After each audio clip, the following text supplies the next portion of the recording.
La première chose que j'ai remarquée en entrant aux funérailles de ma grand-mère, ce sont les fleurs.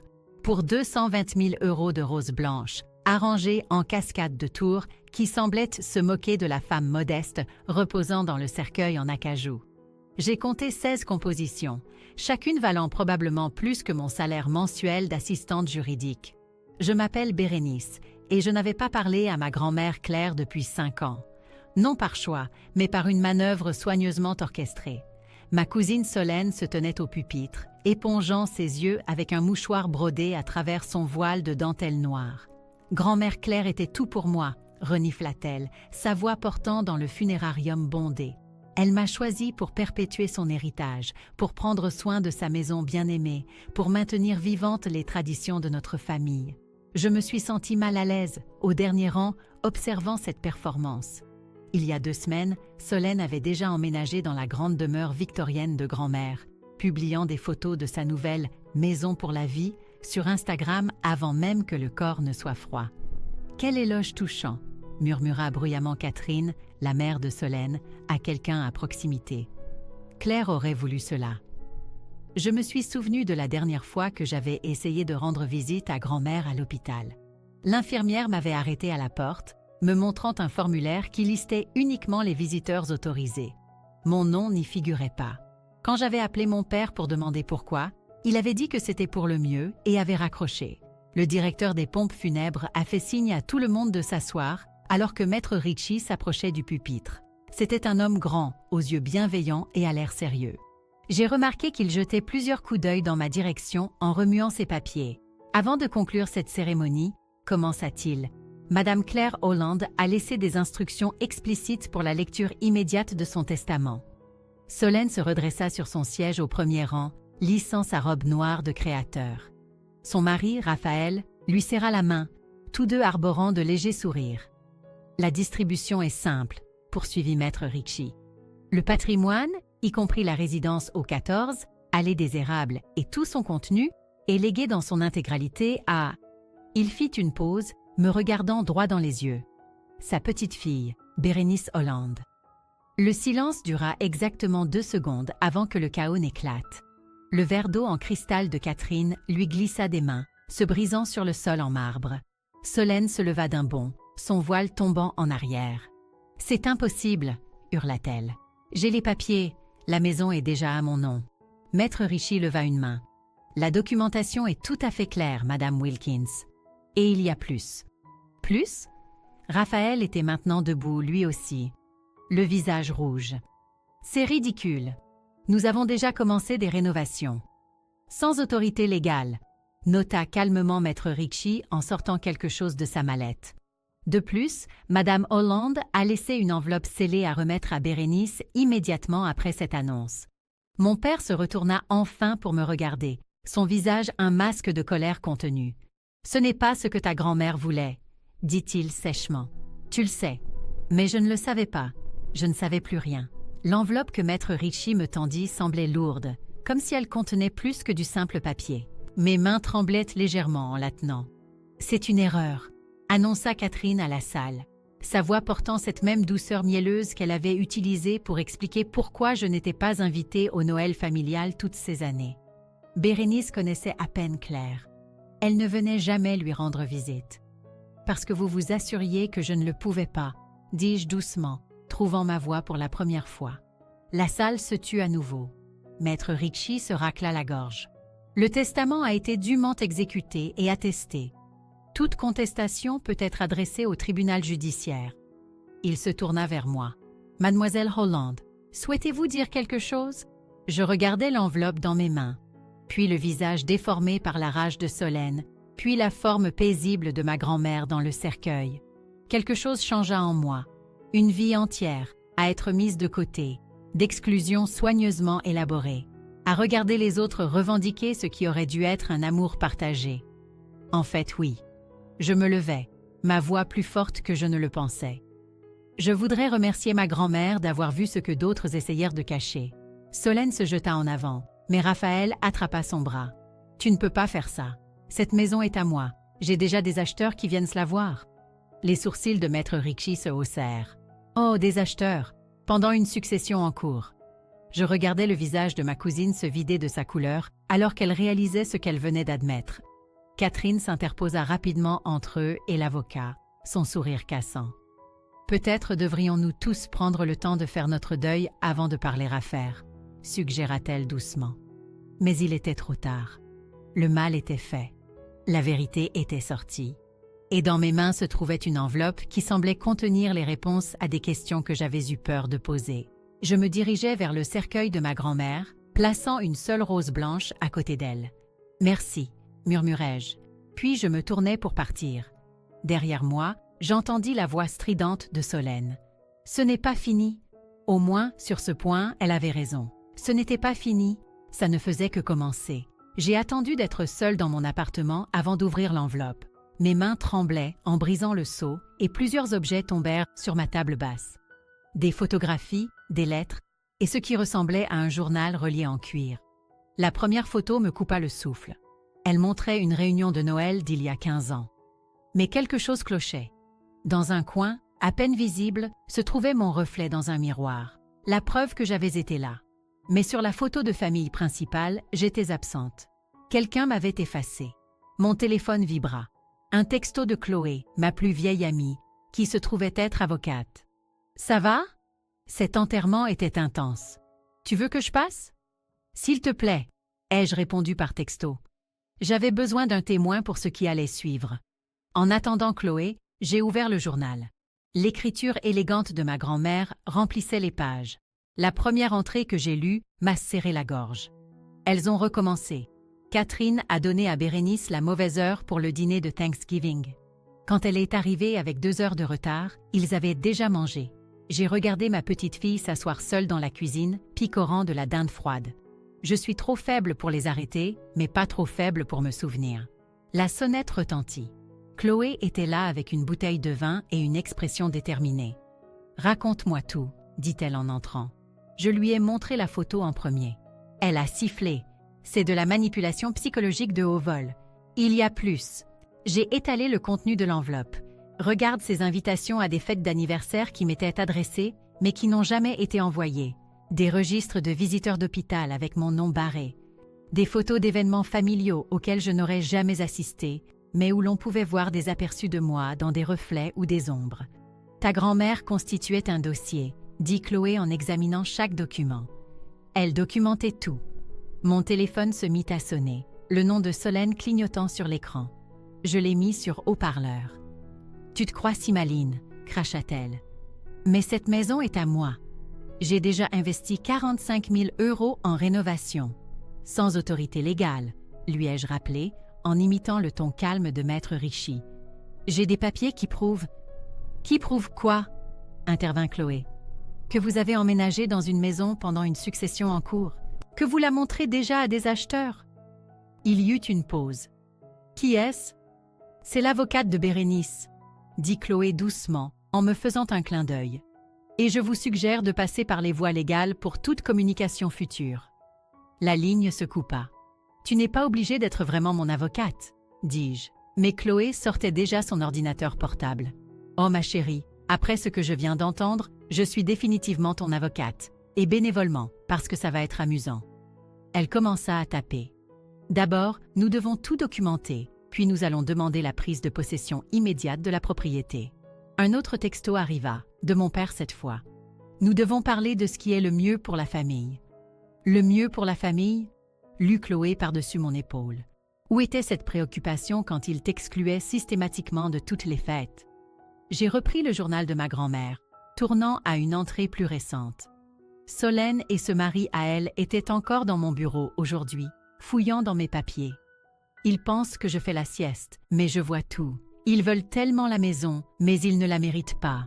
Pas après ce qu'ils ont fait à Bérénice, ma douce fille qui ne s'est jamais battue, qui n'a jamais fait de scène. Elle méritait mieux, et bientôt elle l'aura. La sonnette retentit à nouveau. Cette fois, c'était Catherine, tenant ce qui ressemblait à des papiers juridiques. « Nous contestons le testament », annonça-t-elle sans préambule. Chloé apparut derrière moi. « Pour quel motif ?» Les lèvres parfaitement dessinées de Catherine se crispèrent. Claire n'avait pas toute sa tête. Elle était confuse, manipulée. « Par qui ?» demandai-je. Je n'avais pas le droit de la voir. Vous vous souvenez, vous vous en êtes assuré. Espèce de petite ingrate. Catherine s'arrêta, composant sur son visage un masque de sympathie familier. Bérénice, ma chérie, pense à ce que tu fais. Cela va déchirer la famille. La famille est déchirée depuis des années, dis-je, trouvant de la force dans les mots écrits de ma grand-mère. Vous ne vouliez simplement pas que je le remarque. Nous verrons ce que les tribunaux en diront, lança Catherine en me tendant les papiers. Chloé les intercepta. Oui, nous verrons. Et je serai très intéressée d'entendre leur opinion sur les rénovations non autorisées et la tentative de vente d'un bien en cours de succession. Après le départ de Catherine, Chloé se tourna vers moi avec un sourire sombre. Ils ont peur. Ils savent quelque chose que nous ne savons pas encore. J'ai pris une autre photo de l'enveloppe. Celle-ci montrait Solène et Raphaël dans le bureau de ma grand-mère, fouillant son coffre-fort quand ils pensaient que personne ne regardait. La date était estampillée 2 semaines avant sa mort. Non, dis-je en brandissant la photo. Je pense que nous sommes sur le point de découvrir exactement ce dont ils ont peur. Chloé examina la photo et sourit. Oh, ça devient de mieux en mieux. Prête à reprendre ce qui t'appartient? J'ai pensé à toutes ces fêtes solitaires, à toutes les exclusions soigneusement orchestrées, à toutes ces années de manipulation psychologique. Oui, dis-je fermement, je suis prête.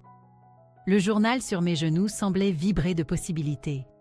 Ma grand-mère avait tout vu, et maintenant, enfin, tout le monde le verrait aussi. Chloé et moi avons passé la matinée suivante au service du cadastre. Pendant qu'elle fouillait dans les documents de propriété, je continuais à lire le journal de ma grand-mère. Chaque entrée révélait davantage de la campagne minutieuse de la famille pour m'évincer. « Bordel !» murmura soudain Chloé, étalant des papiers sur le bureau. « Regarde ça !» Elle montra une demande de prêt hypothécaire datée de 3 semaines avant la mort de ma grand-mère. La signature de Solène figurait en bas en tant que propriétaire du bien. « Mais elle ne possédait pas la maison !» dis-je. « Exactement. » Chloé sortit son téléphone et commença à prendre des photos. « C'est une fraude. Ils ont tenté d'obtenir un prêt en falsifiant les titres de propriété. » Une voix familière derrière nous me fit sursauter. « Qu'est-ce que vous faites ici ?» Raphaël se tenait dans l'embrasure de la porte, son sourire d'agent immobilier vacillant en voyant les documents étalés devant nous. « C'est drôle, » dit Chloé sans lever les yeux. « J'allais vous poser la même question. » Il s'approcha, essayant de voir ce que nous examinions.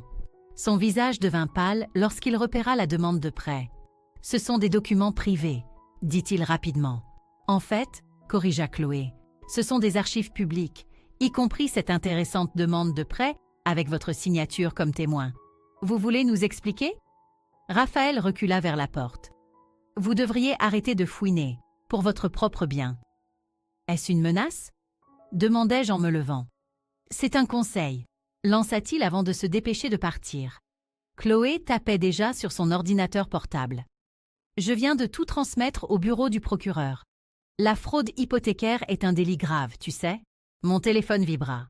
Un texto d'un numéro inconnu. C'était une photo de la maison de ma grand-mère, avec un panneau « Vendu » devant, daté d'aujourd'hui. « Ils essaient toujours de la vendre », dis-je en montrant à Chloé. « Il est temps de mettre un terme à tout ça. » Elle rassembla les documents. « Allons rendre visite à ta maison. » Nous nous sommes rendus à la grande demeure victorienne où j'avais passé tant d'étés d'enfance. Un panneau immobilier se dressait dans le jardin et à travers les fenêtres, je pouvais voir des gens se promener. Une visite libre en plein essor. Chloé marcha droit vers la porte d'entrée, ses talons claquant sur le porche. À l'intérieur, Solène parlait à un couple dans le hall. « Comme vous pouvez le voir, les parquets d'origine… » Elle s'arrêta en plein milieu de sa phrase en nous voyant. « Tout le monde dehors !» annonça Chloé d'une voix forte. « Cette visite est illégale, la maison est en cours de succession et sa vente n'est pas autorisée. » Les acheteurs potentiels semblaient confus. « Mais on nous a dit que la vente était déjà en cours, » dit la femme. « On vous a induit en erreur, » répondit Chloé en leur tendant sa carte. « Je vous suggère de contacter mon cabinet si vous avez signé quoi que ce soit ou versé de l'argent. » Le visage de Solène se tordit de rage alors que les couples sortaient. « Vous n'avez aucun droit d'être ici. »« En fait, » dis-je en sortant le testament, « j'ai tous les droits, c'est ma maison. »« Pas pour longtemps, » gronda-t-elle. Nous avons déjà contesté le testament. Oui, à ce sujet, dit Chloé en sortant son téléphone. Ça vous dit de nous expliquer ces documents montrant que vous avez tenté d'obtenir un prêt en prétendant être propriétaire avant la mort de Claire. Le visage de Solène devint blanc. Ce n'est pas... C'est Raphaël qui s'est occupé de tout ça. Avec votre signature, ajoutai-je. Tu ne comprends pas, dit-elle, la voix brisée. Cette maison m'avait été promise. Grand-mère me l'a dit. Quand? L'interrompis-je. Pendant une de vos visites non autorisées à son coffre-fort? Ses yeux s'écarquillèrent. Comment est-ce que tu... Je lui montrai la photo datée de l'enveloppe. Elle tenta de la saisir, mais je la retirai. Tout ce que vous avez fait, dis-je doucement. Chaque mensonge, chaque manipulation. Elle a tout vu et elle a tout documenté. Tu bluffes, murmura-t-elle, mais ses mains tremblaient. Le téléphone de Chloé sonna. Elle vérifia et sourit. Le bureau du procureur aimerait vous parler, à vous et à Raphaël, demain matin. Je vous suggère d'amener un avocat pénaliste. Solène s'affaissa sur les escaliers, sa robe de créateur se froissant. Tu ne sais pas ce que tu fais. La famille ne te le pardonnera jamais. La famille? Je ris. La même famille qui m'a effacé des photos, qui m'a donné les mauvaises heures pour les fêtes, qui m'a empêché de rendre visite à ma grand-mère mourante. Nous la protégions, cria Solène. Tu as toujours été l'enfant à problème, celle qui ne cadrait pas. La seule chose qui ne cadre pas, intervint Chloé, c'est cette demande de prêt avec vos documents falsifiés. C'est un délit fédéral.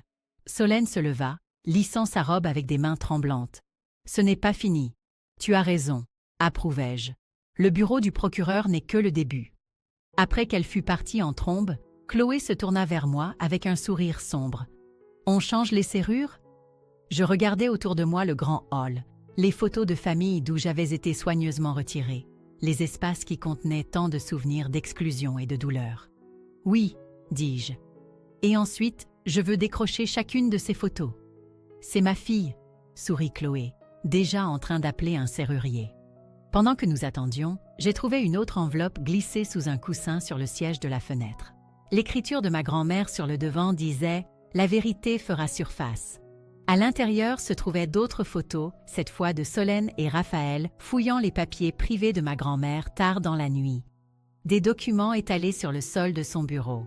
La vérité faisait surface, en effet, et elle était sur le point de tous les noyer. Le serrurier a terminé à minuit. Je l'ai payé un supplément pour installer un système de sécurité complet avec des caméras. Alors qu'il partait, je me tenais dans l'embrasure de la porte de ma nouvelle maison, me sentant à la fois puissante et incertaine. Mon téléphone s'est allumé avec un message de Chloé. Le bureau du procureur a appelé. Ils avancent vite sur ce dossier. Réunion demain à 9 h. J'étais sur le point de répondre quand des phares ont balayé les fenêtres de devant. Une portière de voiture a claqué, suivie du cliquetis de talons sur le trottoir. « Ouvre cette porte tout de suite !» La voix de Solène a traversé l'air nocturne. Elle martelait la porte d'entrée, faisant trembler la nouvelle caméra de sécurité. J'ai appuyé sur le bouton de l'interphone. « Il est minuit, rentre chez toi. »« C'est ma maison !» Elle a donné un coup de pied dans la porte. « J'ai des acheteurs qui viennent demain. Toute vente serait illégale, » lui ai-je rappelé. La maison est en cours de succession. « Tu te crois si maline ?» Elle a ri hystériquement. « Nous avons déjà encaissé leurs acomptes. » J'ai enregistré sa confession sur mon téléphone tout en composant le numéro d'urgence de la police que Chloé avait programmé. Solène a continué à fulminer. « Tu n'as aucune idée de ce que tu fais. Cet argent est dépensé. Raphaël l'a déjà utilisé pour... » Elle s'est arrêtée brusquement, alors que des sirènes de police retentissaient au loin. « Tu as appelé les flics ?» Elle a reculé de la porte. « Espèce de petite... Madame Wilkins. » Un policier s'est approché de sa voiture. « Nous avons reçu une plainte pour tapage nocturne. »« C'est ma maison » a insisté Solène, mais sa voix vacillait. Elle est entrée par effraction et a changé les serrures. J'ai ouvert la porte, tendant le testament et les documents de propriété que Chloé avait préparés. Je suis la propriétaire légale. Elle essaie de vendre la maison sans autorisation pendant la succession.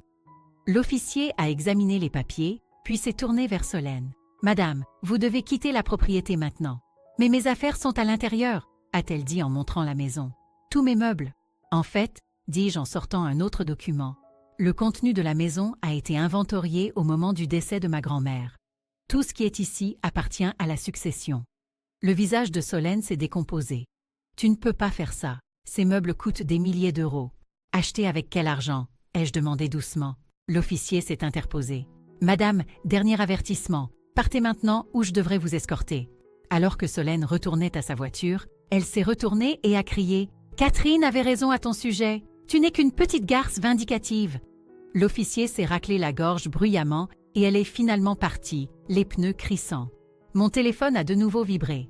Chloé. Je viens de recevoir un appel intéressant de la banque. Devine ce que j'ai trouvé? Je l'ai rappelé immédiatement. Ils ont essayé de contracter un deuxième prêt hypothécaire, a-t-elle dit sans préambule, en utilisant à nouveau les faux documents. Mais voici le clou du spectacle. Ils ont déjà reçu de l'argent de plusieurs acheteurs. Acompte, avance, tout y est. Qu'est-il arrivé à l'argent? C'est ce que le procureur veut savoir. La voix de Chloé était jubilatoire. On est passé de la fraude successorale à l'escroquerie financière en un clin d'œil. Comment ça va à la maison? Solène vient de se pointer en réclamant ses meubles, les meubles qu'elle a achetés avec l'argent des acomptes volés.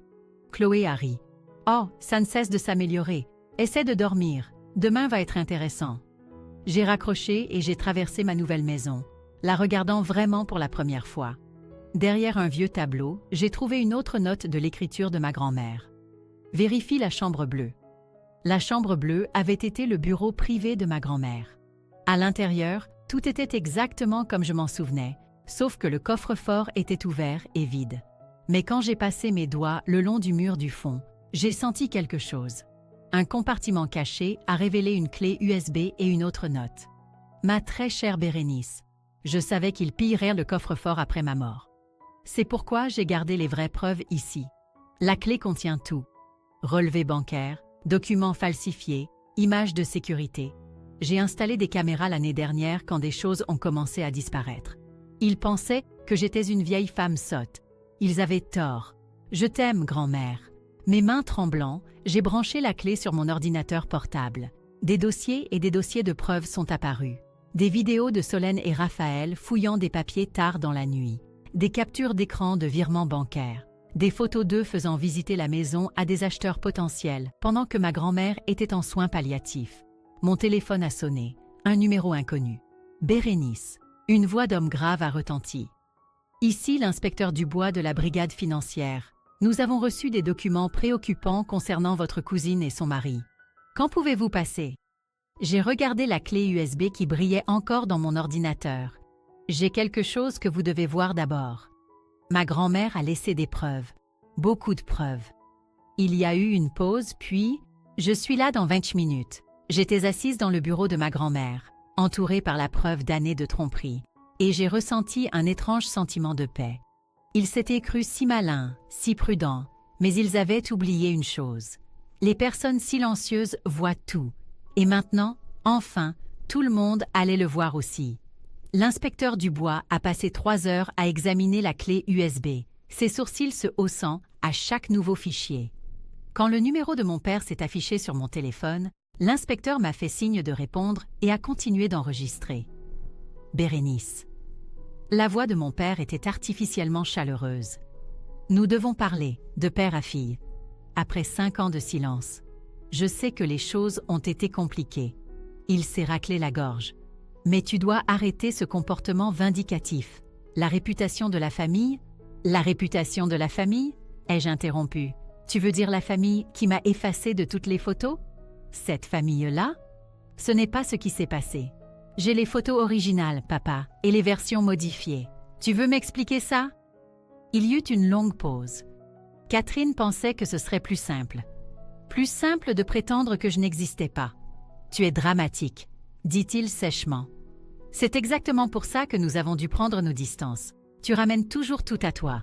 L'inspecteur Dubois tapait rapidement, documentant chaque mot. Tu as raison, dis-je calmement. Parlons plutôt de Solène. Des demandes de prêts hypothécaires frauduleuses, des ventes de maisons illégales. C'est différent, balbutia-t-il. Ils essayaient juste de commettre une fraude fédérale. Une autre pause. Combien? Pardon? Combien pour que tout ça disparaisse? Sa voix était basse, urgente. Dis ton prix. L'inspecteur Dubois se pencha en avant, son intérêt piqué. « Tu essaies de me soudoyer pour que j'abandonne les poursuites pénales ?» demandai-je clairement. « Ne sois pas grossière, » lança mon père. « Je propose de régler ça en famille.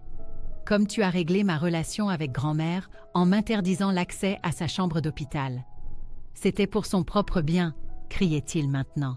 Tu es toujours une source de perturbation. Tu causes toujours des problèmes.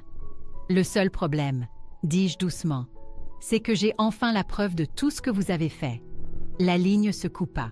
L'inspecteur Dubois arrêta son enregistrement. Eh bien, c'était éclairant. Ça vous dérange si je garde cette clé USB comme preuve? Avant que je puisse répondre, mon téléphone a sonné avec une notification Facebook. Catherine avait publié un long statut. Mon cœur est brisé d'annoncer que les dernières volontés de ma mère adorée sont bafouées par quelqu'un qui la connaissait à peine. Ma fille a tout fait pour ma défunte mère, et maintenant elle est punie pour sa gentillesse. S'il vous plaît, priez pour notre famille en ces temps difficiles. La famille d'abord. Les commentaires ont afflué immédiatement. Tellement désolée que cela arrive. Prière pour la justice. Certaines personnes n'ont aucune honte. J'étais sur le point de fermer l'application quand Chloé a appelé. « Ne réagis pas au poste de Catherine », dit-elle rapidement. « Je viens de trouver quelque chose de plus gros. Tu te souviens des acomptes des acheteurs mentionnés par Solène? Ils ont disparu. » Disparus? Transférés sur un compte offshore. Raphaël les a déplacés la semaine dernière. On parle de grosses sommes, plus d'1 demi-million d'euros d'acompte de plusieurs acheteurs. L'inspecteur Dubois, qui rassemblait encore ses papiers, leva brusquement les yeux. « Vous avez dit comptes offshore ?» J'ai mis Chloé sur haut-parleur et elle a expliqué ce qu'elle avait trouvé. L'inspecteur a sorti un carnet neuf. « On passe de la fraude locale au niveau fédéral, » dit-il en écrivant rapidement. « Nous allons devoir faire appel à la brigade financière. » Mon téléphone a de nouveau vibré. Un texto de Solène. « J'espère que tu es contente. Raphaël vient d'être convoqué pour un interrogatoire.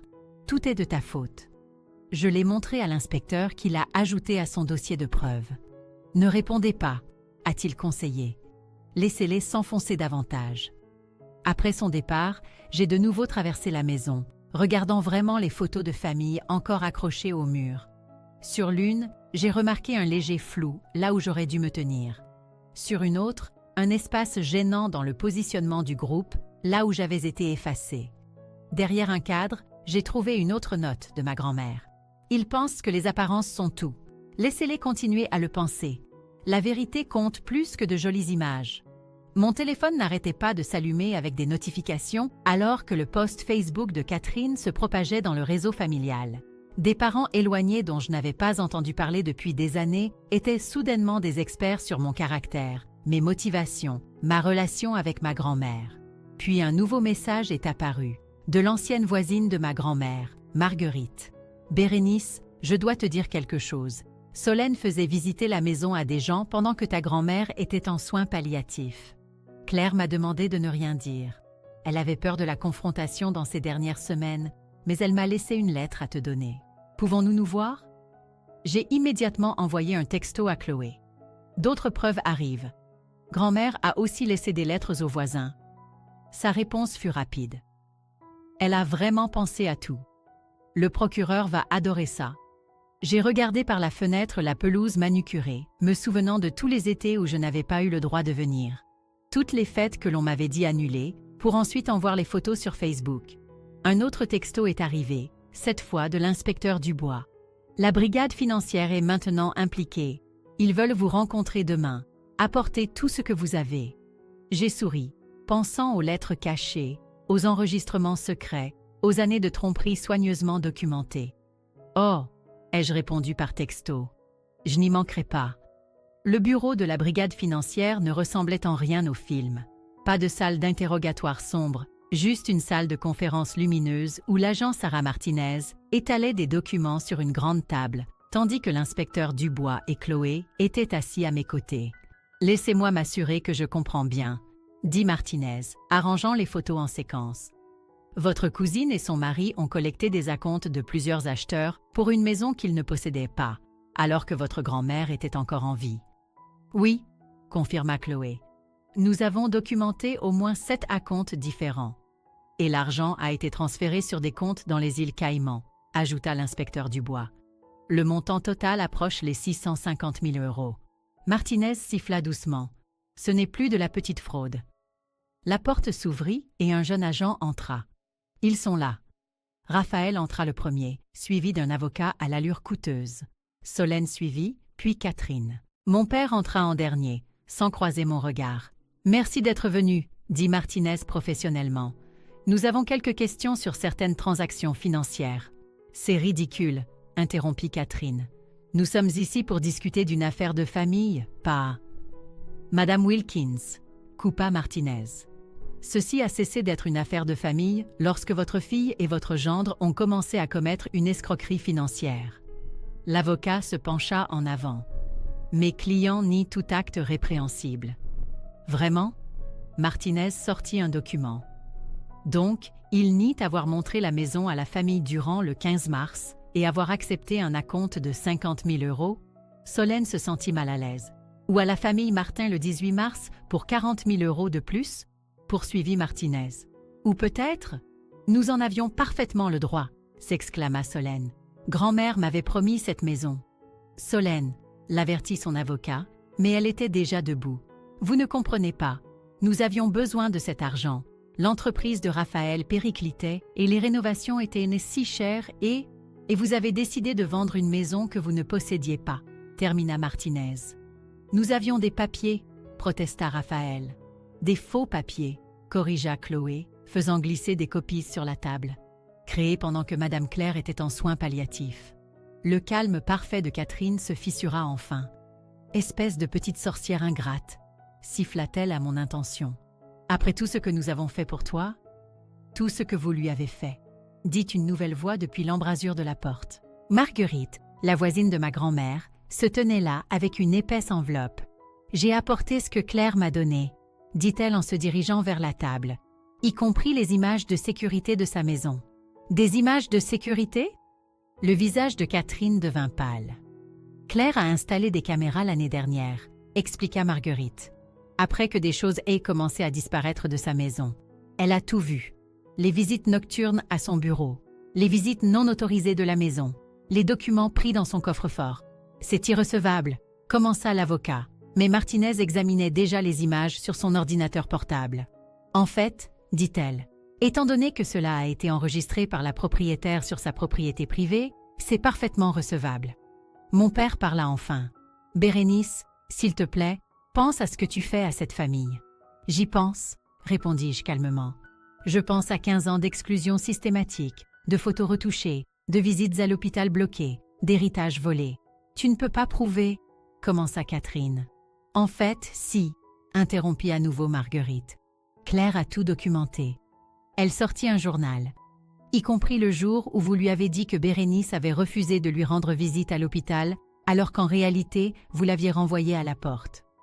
La pièce devint silencieuse. « Monsieur et Madame Petit », s'adressa Martinez à Raphaël et Solène. « Nous avons suffisamment de preuves pour vous inculper tous les deux de multiples chefs d'accusation d'escroquerie, de vol par tromperie et de complot. »« Attendez, » dit rapidement Raphaël. « Et si nous coopérons?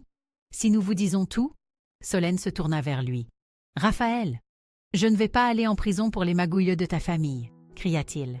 C'était l'idée de Catherine de falsifier les documents. Elle a dit que nous devions sécuriser la maison avant la mort de Claire.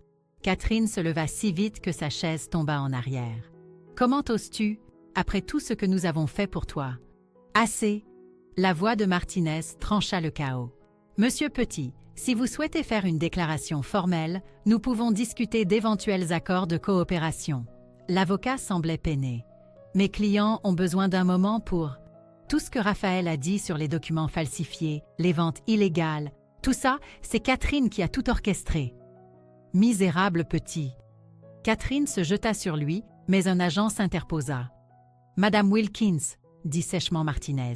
« Veuillez vous asseoir ou vous serez accusée d'agression. » Je regardais ma famille imploser, leur façade soigneusement construite s'effondrant sous le poids de la vérité.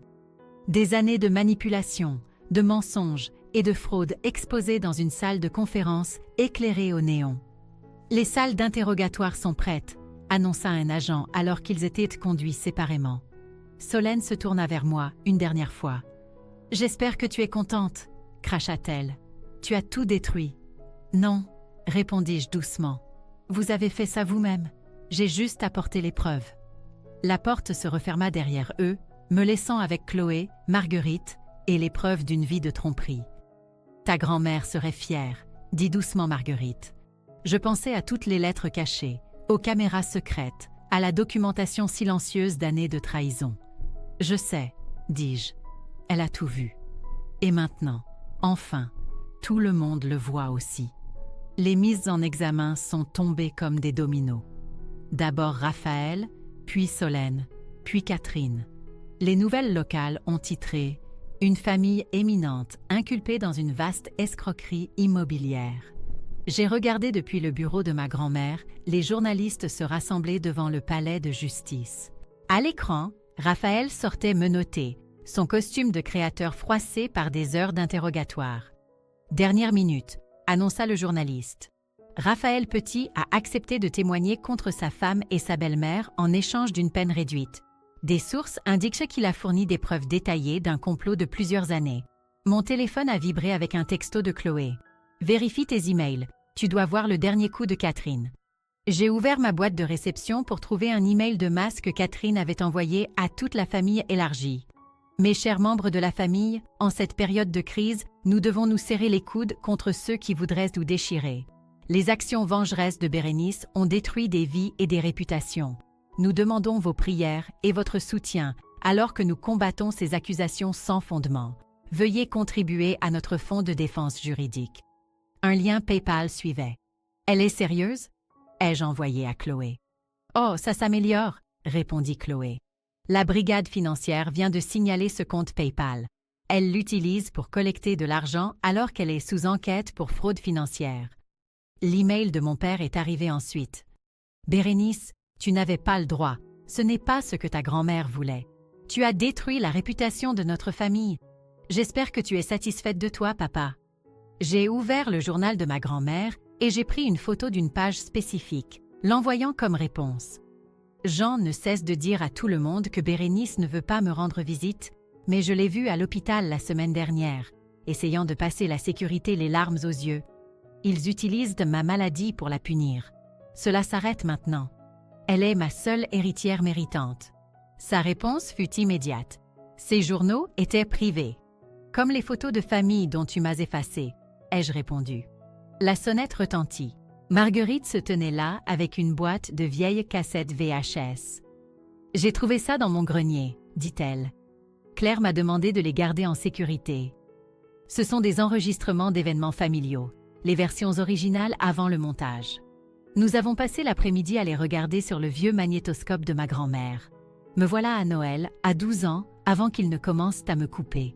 Me voilà à la fête des 16 ans de Solène, avant que Catherine ne décide que j'étais trop perturbatrice pour être invitée aux fêtes. « Regarde celle-ci », dit Marguerite en montrant l'écran. Claire a enregistré ça secrètement. Les images montraient Catherine et mon père dans la salle d'attente de l'hôpital. « Nous devons tenir Bérénice à l'écart », disait Catherine. « Si Claire change son testament. »« Elle ne le fera pas », répondit mon père. « Tant que nous contrôlons qui la voit. » Mon téléphone a sonné. L'inspecteur Dubois. « Je pensais que vous aimeriez savoir, » dit-il. Raphaël chante comme un pinson. Il dit que Catherine a tout orchestré, des photos retouchées aux ventes frauduleuses. Il dit qu'elle planifiait ça depuis des années. Des nouvelles de Solène? Elle nie toujours tout, mais son avocat pousse pour un accord. Les comptes offshore sont le coup de grâce. La conversation de groupe de la famille a explosé de notifications.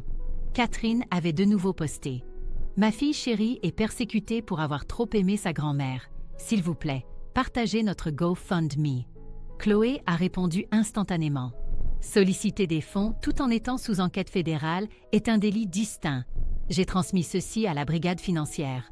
La conversation est devenue silencieuse. Un autre texto est arrivé d'un numéro inconnu. C'était une photo de la maison de ma grand-mère avec le message « Tu le regretteras ». Je l'ai transmis à l'inspecteur Dubois qui a répondu immédiatement. Tracé, ça vient du téléphone de Solène. On ajoute l'intimidation de témoins aux charges. Marguerite a touché mon bras. Il y a une dernière cassette que tu devrais voir. La dernière VHS montrait ma grand-mère assise dans son bureau, enregistrant un message. Bérénice, si tu regardes ceci, alors tout a été mis en lumière. Je suis désolée de ne pas avoir pu les arrêter plus tôt, mais j'ai pu tout documenter. Regarde, souviens-toi, et sache que tu as toujours été aimé. La sonnette retentit à nouveau. Cette fois, c'était l'agent Martinez. Catherine a de nouveau été arrêtée, annonça-t-elle. Surprise en train d'essayer d'accéder aux comptes offshore. Et nous avons trouvé quelque chose d'intéressant chez elle. Elle brandit un dossier de documents, des photos originales, non retouchées, me montrant à chaque événement familial la preuve de leur effacement systématique. Elle a gardé les preuves de ses propres crimes, dit Martinez en secouant la tête. Comportement narcissique classique. Mon téléphone s'est allumé avec un dernier texto de Solène. Mon avocat dit que je devrais dire la vérité. Je suis désolée, Bérénice. Maman nous a forcés à le faire. Tout. Je sais que ça n'excuse rien, mais je suis désolée. J'étais assise dans le fauteuil de ma grand-mère, entourée par les preuves qu'elle avait soigneusement collectées. Les cassettes, les photos, les journaux, des années d'observation et de documentation silencieuse, attendant le bon moment. Ta grand-mère, dit doucement Marguerite. Elle disait toujours que la vérité ferait surface comme la crème qui remonte à la surface. Je regardais le chaos se dérouler sur mon téléphone. Les arrestations, les confessions, la façade de perfection familiale qui s'effritait. Elle avait raison, répondis-je. La vérité fait toujours surface. Et parfois, pensais-je, elle fait surface avec des menottes et des accusations fédérales. Le matin de l'audience de détermination de la peine, j'ai trouvé une dernière enveloppe cachée dans le bureau de ma grand-mère. Le papier était frais, pas vieilli comme les autres. Une dernière lettre de Maître Ricci. « Chère Bérénice, votre grand-mère a laissé une dernière surprise. Venez me voir après l'audience d'aujourd'hui. Ricci. » Le tribunal était bondé de journalistes. Catherine, Solène et Raphaël étaient assis séparément avec leurs avocats. Mon père n'était pas venu. En matière d'escroquerie financière fédérale, commença le juge, ce tribunal a examiné les preuves et les accords de plaider coupable. Catherine regardait droit devant elle, sa posture parfaite enfin brisée. Solène n'arrêtait pas d'essuyer les larmes de son visage. Raphaël avait juste l'air fatigué. Raphaël Petit, en reconnaissance de votre coopération, ce tribunal vous condamne à 18 mois de prison fédérale et au remboursement de tous les fonds volés. Il hocha la tête, acceptant la punition. Solène Wilkins, compte tenu de votre coopération éventuelle et de votre plaidé coupable, vous êtes condamnée à 36 mois de prison fédérale et au remboursement. Elle se mit à sangloter doucement. Catherine Wilkins? La voix du juge se durcit. En tant qu'orchestratrice de ce stratagème et compte tenu de vos tentatives de poursuivre des activités frauduleuses alors que vous étiez sous enquête, vous êtes condamnée à 72 mois de prison fédérale, plus le remboursement. C'est un scandale! Catherine se leva. Nous sommes une famille respectée. Vous ne pouvez pas... Faites sortir l'accusé, ordonna le juge. Alors qu'ils emmenaient Catherine, elle se tourna vers moi. J'espère que tu es satisfaite. Tu as tout gâché. Non, dis-je clairement, m'assurant que ma voix portait. Vous avez tout gâché le jour où vous avez décidé de m'effacer. Devant le palais de justice, Chloé m'a serré dans ses bras. Prête à voir Ricci? Presque. Je me suis approchée de Solène, qui disait au revoir à son avocat. Je suis vraiment désolée, murmura-t-elle. J'aurais dû tenir tête à maman il y a des années. Oui, tu aurais dû. Je lui ai tendu une photo, nous deux enfants, avant que tout ne tourne mal. Mais peut-être que dans 3 ans, nous pourrons en parler. Elle serra la photo, hochant la tête à travers ses larmes. Le bureau de Maître Ricci était maintenant chaleureux et familier. Il sourit en m'accueillant, tenant une petite boîte en bois. « Le dernier cadeau de votre grand-mère, » dit-il. « Elle voulait que vous l'ayez une fois la justice rendue. » À l'intérieur se trouvait une clé et un acte de propriété pour un petit chalet au bord d'un lac. « Je ne comprends pas, » dis-je. « La maison ne suffisait pas ?»« La maison, c'était la justice, » expliqua Ricci. « Ceci, c'est la paix. Le chalet où elle vous emmenait pêcher. Vous vous souvenez, avant que tout ne change ?» Je me suis souvenu de ces matins tranquilles au bord du lac. Juste moi et grand-mère. Avant les retouches, avant l'exil, avant la fraude. Elle l'a acheté en secret, continua Ricci. Catherine ne l'a jamais su. Il est à vous maintenant. Un endroit préservé de tout ce drame. Mon téléphone a vibré. Un texto de mon père. La famille ne se remettra jamais de ce que tu as fait. J'ai montré le message à Richie qui a gloussé. Vous voulez voir quelque chose d'intéressant? Il a sorti un dernier document, un test ADN. Votre grand-mère a fait faire ça en privé, dit-il. Il s'avère que Catherine n'a même aucun lien de sang avec Claire. Elle a été adoptée bébé, mais a utilisé son lien de sang perçu pour tout contrôler. Claire l'a découvert l'année dernière. Donc tout ce discours sur le sang et la famille était un mensonge. Comme tout le reste, termina Richie. J'ai conduit directement au chalet. La clé a tourné doucement dans la serrure. À l'intérieur, tout était exactement comme je m'en souvenais. Les vieilles cannes à pêche, les plaids matelassés, la paix. Sur la table de la cuisine se trouvait une dernière enveloppe. À lire en dernier. L'écriture de ma grand-mère coulait sur la page. Très chère Bérénice, si tu lis ceci, alors la justice a été rendue. La maison était ton héritage, mais ce chalet est ton sanctuaire. Elles ont essayé de t'effacer des photos, mais elles n'ont jamais pu t'effacer de mon cœur. Je suis désolée de ne pas avoir pu les arrêter plus tôt. Mais j'ai pu observer, enregistrer et me préparer. Tout ce qu'elles t'ont fait, je l'ai documenté. Chaque mensonge qu'elles ont raconté, je l'ai conservé. Non par vengeance, mais pour la justice. Tu n'as jamais été l'enfant à problème. Tu étais l'honnête dans une famille de simulateurs. La vraie dans une galerie de photos retouchées. La véritable héritière non seulement de mes biens, mais de mes valeurs. Ce chalet est à toi. Sans condition, sans drame, sans politique familiale. Juste la paix. Comme ces matins que nous passions à pêcher. Souviens-toi, elles ont essayé de t'effacer de l'histoire, mais tu as réécrit ta propre fin avec la vérité, la dignité et la justice. Je t'aime, ma silencieuse et forte petite fille. Grand-mère Claire. Je me suis assise sur le porche du chalet, regardant le coucher de soleil sur le lac. Mon téléphone vibrait de messages de parents éloignés, certains s'excusant, d'autres en colère, d'autres essayant d'expliquer. J'ai éteint le téléphone. La vérité avait fait surface. La justice avait été rendue. Les simulateurs faisaient face aux conséquences. Et ici, dans ce chalet tranquille au bord du lac, j'avais enfin ce qu'ils ne pourraient jamais m'enlever. La paix. J'ai pris une vieille canne à pêche, comme je le faisais avec grand-mère. Certaines choses n'ont pas besoin d'être retouchées. Certains souvenirs restent purs. Certaines vérités remontent à la surface, claires comme le lac à l'aube. Et parfois, la justice ne vient pas avec un grand bruit, mais avec le clic silencieux de la porte d'un chalet, verrouillant le chaos à l'extérieur et la paix à l'intérieur. Fin de l'histoire.